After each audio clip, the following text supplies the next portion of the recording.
with all this success, what made you decide in 2015 to go look for your father? Growing up all my life, it was tough. I played a lot of sport competitively in high school and was pretty good at it. But I always had that missing piece in my heart.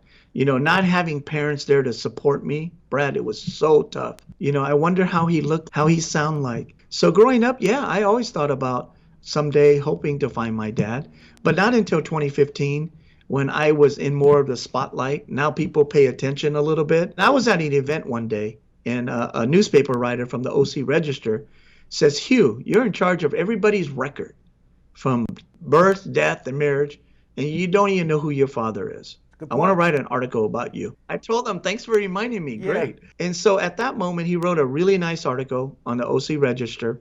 And then Channel 7 News, ABC, picked it up. And so Eileen interviewed me, and she did an amazing story. And I said, well, I know I've been wanting to find my dad all my life, but now I'm going to really go after it, right? It took me a year, and I submitted my DNA to Ancestry. It took almost a year and a half, almost 2 years, Brad, to even get some close call to finding my dad. People would say it's easy on Ancestry. It's not that easy. You had to hope that somebody else who was a close relative of yours matched the DNA, because that would be the only way you would ever be able to start tracking down your father. You're absolutely right. When I first submitted, I got an email back with my DNA result, and I finally knew that I was Irish, Great Britain, and other nationality that I didn't know about, right? All I knew was I was Vietnamese, because based on my mom. And then they send you a list of all cousins and fourth cousin, fifth cousins. And then I got a few second cousin. Now we're talking. Imagine you getting an email from me, Brad. My name is Hugh Nguyen.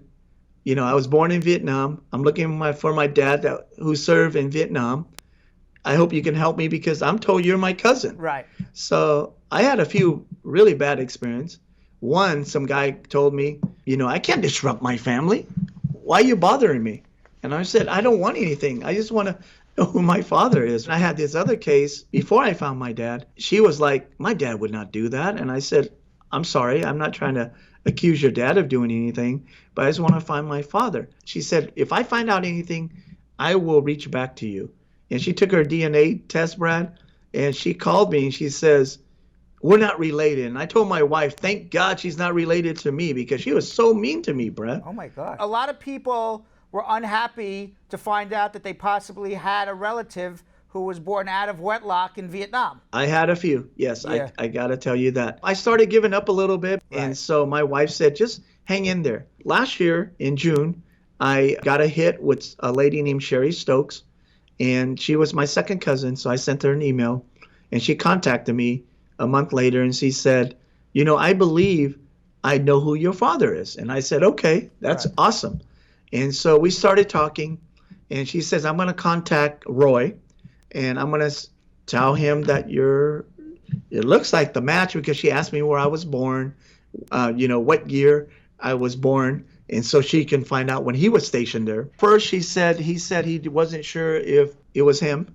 And so she called me back. She says, I'm sorry to break your heart, but he said no. And I said, come on, Sherry. I said, how can it be? How am I matched to you? Right? And so she said, all right, we'll give him a couple of days to think about it. Right. And she called him back, and he says, I think so, maybe. He wanted to talk to me personally. We made the connection. We spoke for the first time. I told him, Brad, right off the bat, I said, I don't want anything from you. I don't need anything from you. I just want to know who my father is. Right. And so he asked me to send him a picture of my mother. And so I sent it to him, and he said, yeah, I think I might have been with her. And so I was so excited, Brad. I was like, oh, my God, it might be, my dream might come true to find my dad. He's a very loving guy. He says, I'm coming down next week to see you. And I'm like, wait a minute. Let's take a test first. And so I hire a company, Brad, to do a DNA for my dad and myself. I waited 1 week. I got the result, and it was 99.995% that he was my father. I found out before he came down. I told my wife, if he's not related to me, I'm not hanging out with him. And so it was right. I understand, right. She's like, you can't do that. I said, no, I know. It was a blessing, and I cried. I cried of happiness, that void in my heart to finally find my dad. And I called him, and he was very happy about it. And he knew that I was his son. Roy, thank you for coming on. When you were in Vietnam, obviously you had a relationship, whatever to the extent, with Hugh's mom, but you had no idea when you left Vietnam that you left behind a pregnant woman, right? Nope, had no idea. What was your reaction when your cousin Sherry called? The first time she asked me if there's any chance that I could have had a son in Vietnam, and I said, no, heck no. And then a little bit later, she come back, I guess it's probably 2 or 3 weeks later, she came back and said, are you sure, or do you know any other relatives that might get over there? And I said, well, when was he born? She told me the train in December, and I had left in May. It was those people, when she come out to the base, asked about me. I wasn't there. I'd done left. You were already married when you went to Vietnam. You had a child before you left for Vietnam. You have 22 grandkids, 20 great-grandchildren. What did the family say when they heard about Hugh? So obviously the first thing I had to do was get my wife, lay it out for her. Then I got my children together, laid it out for them. Then I went to my church family, I told them. Then I got all the grandkids together, told them. You've been married for, I guess, 50 plus years now, right? What was your wife's reaction? She wasn't exactly pleased, right? But we had to do the right thing. At what point did it become obvious to you, this is my son, I don't even need to take a DNA test? Sherry being his cousin, then Anthony Patterson, another cousin, showed up, and the date showed up. It just appeared that it. Right, that there would be nobody else in the family. How else? You were the only one there in Vietnam, right? Exactly. After the DNA test came back, what was your reaction? Well, obviously it was shocking, but it is what it is, and I'm happy. How long did it take for the two of you to get together to see each other? Not very long. I was out there, and I think the first time in September, me and my Andrew, my son, we flew out for a quick visit to meet the family. And when you met, did you hug? Did you shake hands? No, there was hugging. Then met his family and Lorena and Gabriel, Stephen, and it was awesome. I said earlier when I first started talking to you and his family that even if this didn't pan out and I was not his father, I still want to get together with him. My wife has been out there visiting. He loves him. And my daughter went with me. You know, Hugh has your DNA, but other than that, you didn't raise him for 50 years. You didn't know him at all. When you met, did you find that you had any similarities? Yeah, I got a few. He was a great basketball player. You know, I was pretty good when I was in high school. And after I heard what he accomplished, I wasn't very good. He's just a great human being, period. Proud to have him for a son. We discovered you because you made a big press announcement about this, Hugh. And the two of you were on courthouse steps. You invited the press. What made you want to come public and tell the world about this? Well, for me, it was important because, first of all, Channel 7 did a story when I was searching for my dad. And I just felt so overwhelmed that I wanted to let people know that it can be a miracle. I mean, after 50 years, to find my dad and he's still alive is an amazing feeling. Brenda, his wife, and my sister and my brothers now, it's a very loving family, and they love my children and my wife, and we love them in return. So it's been amazing, Brad. In December for my birthday, he surprised me, and he came down to visit me. He missed 50 years of my birthday, and he said, I'm not missing another one. And so that was very touching, emotional for me. And then in January, I took my family down to Cookeville, Tennessee, and they had a reunion, and we met everybody, Brad, the whole family. I have a lot of nephew and nieces, not that I didn't know about. Everybody welcomed you as you were part of the family? Nobody kind of shunned you away or anything? No, absolutely not. My brother, he passed away, right, Roy?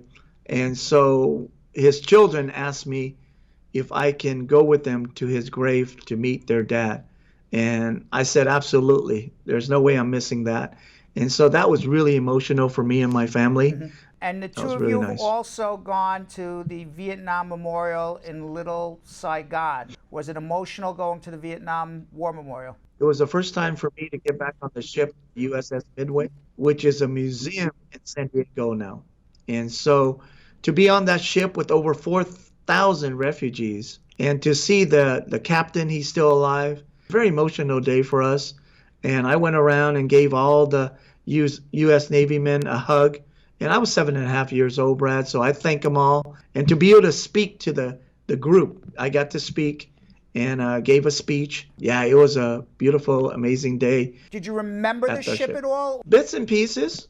We slept down below at the deck. That I remember. They had really good food on that ship when we landed. And have you been back, Roy? Do you have memories of Vietnam? Do you ever want to go back to Vietnam? No, I really don't have any desire to go back.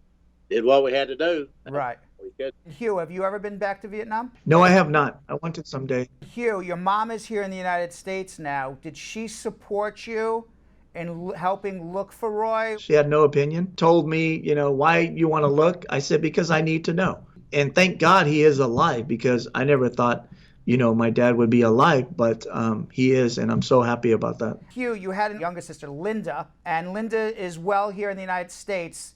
Roy is not her dad, correct?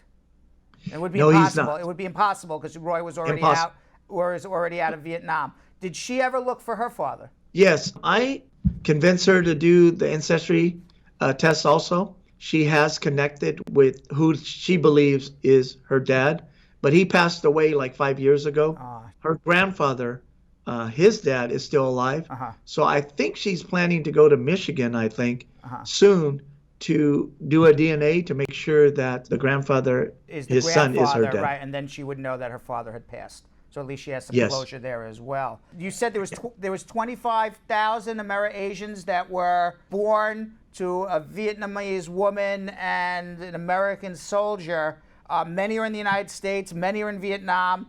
Would you suggest to all of them to go search? Do you think it's more of a personal thing? It's sad for me to see that only less than 5% of the Emiratians have found their father. Thank God for our situation with my dad. It turned out to be really good.